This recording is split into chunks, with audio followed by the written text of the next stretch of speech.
स्वागत है आपका आज की बेहद बड़ी और महत्वपूर्ण खबरों में। मगर दोस्तों, अगर आप भी चाहते हैं कि देश में आई ये महामारी जल्दी खत्म हो जाए तो इस वीडियो को लाइक करें। नजर डालते हैं सबसे पहले आज की बड़ी खबरों पर। पिछले 24 घंटे में कोरोना से देश में 36 लोगों की मौत, 1553 नए मामले, कुल मरीज 17,265 और 543 मौतें। प्रवासी मजदूर जिनके बारे में देश चिंतित है वो राज्य के अंदर ही रहेंगे। इन 3 राज्यों में नहीं मिलेगी लॉकडाउन से कोई राहत, एक में तो फूड डिलीवरी तक बंद। राशन कार्ड धारकों को मिलेगी 1 किलो मुफ्त दाल, 1 मई से शुरू होगा वितरण। कल से मिलेगी 2,000 रुपए की दूसरी किश्त, 4 करोड़ 74 लाख किसानों को मिलेगा लाभ। लॉकडाउन खत्म होने के बाद भी नहीं शुरू होंगी ट्रेन और हवाई सेवाएं, पढ़े वजह। मास्क नहीं पहनने पर हो सकती है 1 साल की जेल, जाने क्या है सरकार का नया फैसला। Amazon, फ्लिपकार्ट से नहीं मिल पाएगा मोबाइल, टीवी या लैपटॉप, सिर्फ ये सामान कर सकते हैं ऑर्डर। लॉकडाउन में जियो, एयरटेल, वोडाफोन का तोहफा, प्रीपेड यूजर्स की वैलिडिटी 3 मई तक बढ़ी। परीक्षाओं के लिए तैयार हो जाएं यूपी के छात्र, उल्टी गिनती शुरू। अब खबरें जानते हैं विस्तार से। केंद्रीय स्वास्थ्य और परिवार कल्याण मंत्रालय की ओर से जारी आंकड़ों के मुताबिक पिछले 24 घंटे में 1553 नए मामले सामने आए हैं और 36 लोगों की मौत हुई है। इसके बाद देश भर में कोरोना पॉजिटिव मामलों की कुल संख्या 17,265 हो गई है, जिसमें 14,175 सक्रिय हैं। 2,547 लोग स्वस्थ हो चुके हैं या उन्हें अस्पताल से छुट्टी दे दी गई है और 543 लोगों की मौत हो गई है। बढ़ते हैं अगली खबर पर। प्रवासी मजदूरों के लिए सरकार ने रविवार को गाइडलाइन जारी की है। इसके मुताबिक आज से राज्यों में आंशिक रूप से शुरू हो रही औद्योगिक गतिविधियों के लिए प्रवासी मजदूर राज्यों के भीतर आवाजाही कर सकेंगे, लेकिन सरकार ने स्पष्ट किया है कि एक राज्य से दूसरे राज्य में मजदूर नहीं जा सकेंगे। केंद्रीय गृह सचिव अजय भल्ला ने कहा कि 3 मई तक कोई भी मजदूर एक राज्य से दूसरे राज्य नहीं जा सकेगा। ये फैसला ऐसे वक्त में लिया गया है जब मुंबई, सूरत, दिल्ली जैसी जगहों पर फंसे प्रवासी मजदूर अपने घरों की ओर आने के लिए कोशिशें कर रहे हैं। बढ़ते हैं अगली खबर पर। दिल्ली के मुख्यमंत्री अरविंद केजरीवाल ने कहा कि दिल्ली वालों की जिंदगी को ध्यान में रखते हुए हमने फैसला लिया है कि 20 अप्रैल से लॉकडाउन में कोई राहत नहीं दी जाएगी। हम विशेषज्ञों के साथ 27 अप्रैल को एक समीक्षा बैठक करेंगे, जिसमें हालात को देखते हुए आगे का फैसला लिया जाएगा। अगर जरूरत पड़ी तो लॉकडाउन के नियमों में ढील दी जाएगी। दिल्ली में 11 जिले हैं और सभी हॉटस्पॉट हैं। केंद्र सरकार के निर्देशों के मुताबिक कंटेनमेंट जोन में किसी भी तरह की रियायत नहीं दी जा सकती है।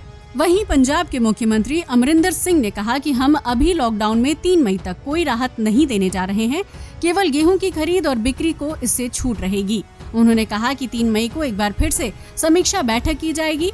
उन्होंने सभी जिलों में प्रशासन को कर्फ्यू का सख्ती से पालन करवाने के आदेश दिए हैं। माना जा रहा था कि रमजान के मद्देनजर इस हफ्ते राज्य में कुछ रियायतें दी जा सकती हैं, लेकिन अमरिंदर ने स्पष्ट कर दिया है कि रमजान के लिए किसी भी व्यक्ति को विशेष पास या ऐसी सुविधाएं नहीं दी जाएंगी। वहीं दूसरी तरफ तेलंगाना में मुख्यमंत्री चंद्रशेखर राव ने कैबिनेट में लॉकडाउन को 7 मई तक बढ़ाने का प्रस्ताव रखा, जिसे मंत्रिमंडल ने पास कर दिया। केसीआर ने कहा कि 7 मई तक प्रदेश के सभी कंटेनमेंट जोन में 14 दिन का जरूरी आइसोलेशन पीरियड पूरा हो जाएगा। राज्य सरकार ने फैसला लिया है कि किसी भी एजेंसी और कंपनी को door to door e delivery, food delivery, parcel delivery की इजाजत नहीं दी जाएगी। कैबिनेट ने मकान मालिकों से अपील की है कि वो इस समय तक किसी भी किराएदार से किराया ना मांगे। रुक करते हैं राजस्थान का, जहां की गहलोत सरकार मॉडिफाइड लॉकडाउन में कोरोना वायरस के संक्रमण की रोकथाम के लिए अब और सख्त हो गई है। राज्य सरकार ने मास्क पहनना अनिवार्य कर दिया है।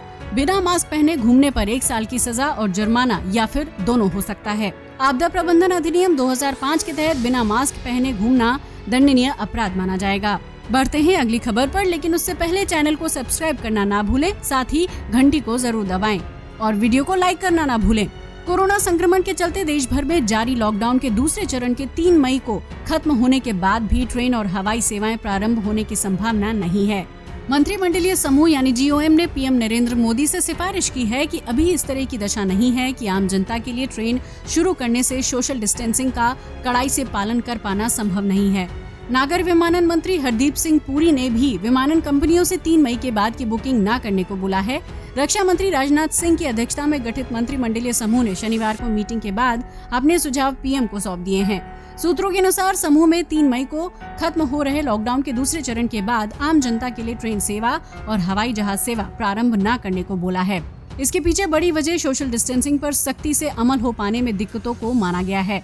सूत्रों के अनुसार केंद्र सरकार ये मान रही है कि लॉकडाउन और सोशल डिस्टेंसिंग के चलते देश में कोरोना संक्रमण को बड़े पैमाने पर फैलने से रोकने में सफलता मिली है और इसे अभी जारी रखा जाना चाहिए। हालांकि मंत्रिमंडलीय समूह ने बोला है कि आगे का निर्णय पीएम और स्वास्थ्य मंत्रालय की रिपोर्ट के आधार पर ही लिया जाएगा। सरकारी विमानन कंपनी एयर इंडिया ने विमानन मंत्री की सलाह के बाद सभी उड़ानों के लिए टिकटों की अग्रिम बुकिंग बंद कर दी है। केंद्रीय नागर विमानन मंत्री हरदीप सिंह पुरी ने शनिवार को सलाह दी थी कि यात्री उड़ानें प्रारंभ करने के बारे में सरकार से आदेश प्राप्त होने के बाद ही वे टिकटों की बुकिंग प्रारंभ करेंगे। अब खबर प्रयागराज की, जहां राशन कार्ड धारकों को चावल के बाद दाल भी मुफ्त मिलेगी। अंत्योदय और पात्र गृहस्थी कार्ड धारकों को प्रति कार्ड 1 किलो दाल देने की घोषणा की गई है। जिले में 9 लाख से ज्यादा कार्ड धारकों को केंद्र सरकार की इस योजना का लाभ मिलेगा।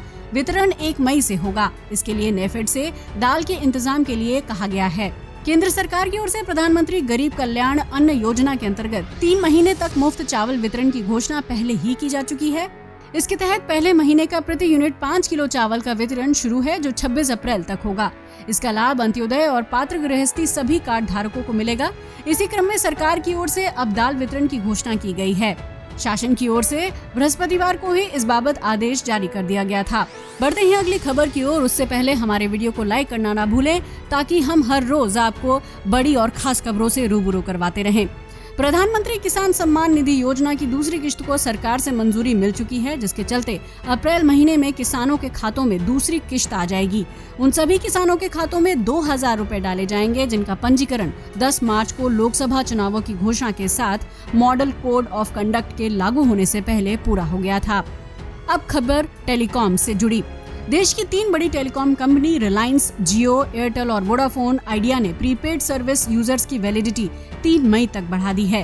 टेलीकॉम ऑपरेटर रिलायंस जियो ने हजारों कम आय वाले यूजर्स की परेशानियों को ध्यान में रखते हुए वैधता को बढ़ाया है। रिलायंस जियो ने एक बयान में कहा, इससे न केवल कम आय वाले ग्राहकों को लाभ होगा, बल्कि उन सभी को भी लाभ होगा जो इन चुनौतीपूर्ण समय के दौरान रिचार्ज करने में असमर्थ हैं। अपने जियो एसोसिएट प्रोग्राम के तहत कंपनी ने अपने ग्राहकों को उनके दोस्तों रिश्तेदारों के रिचार्ज करने की सुविधा दी है।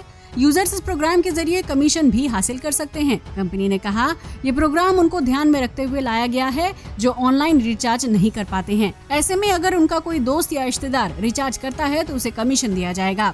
वहीं जियो के अलावा एयरटेल और वोडाफोन आइडिया ने भी अपने ग्राहकों के प्लान की वैलिडिटी 3 मई तक बढ़ा दी है। एयरटेल ने कहा, 30 मिलियन के करीब ग्राहक अपने प्रीपेड मोबाइल अकाउंट को रिचार्ज नहीं कर पाए हैं। उनकी कनेक्टिविटी जरूरतों को ध्यान में रखते हुए एयरटेल 3 मई 2020 तक इन अकाउंट की वैधता बढ़ा रहा है।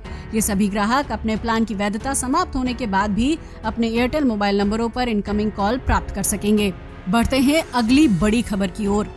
कोरोना वायरस के संक्रमण को रोकने के लिए पूरे देश में 3 मई तक के लिए लॉकडाउन लागू है।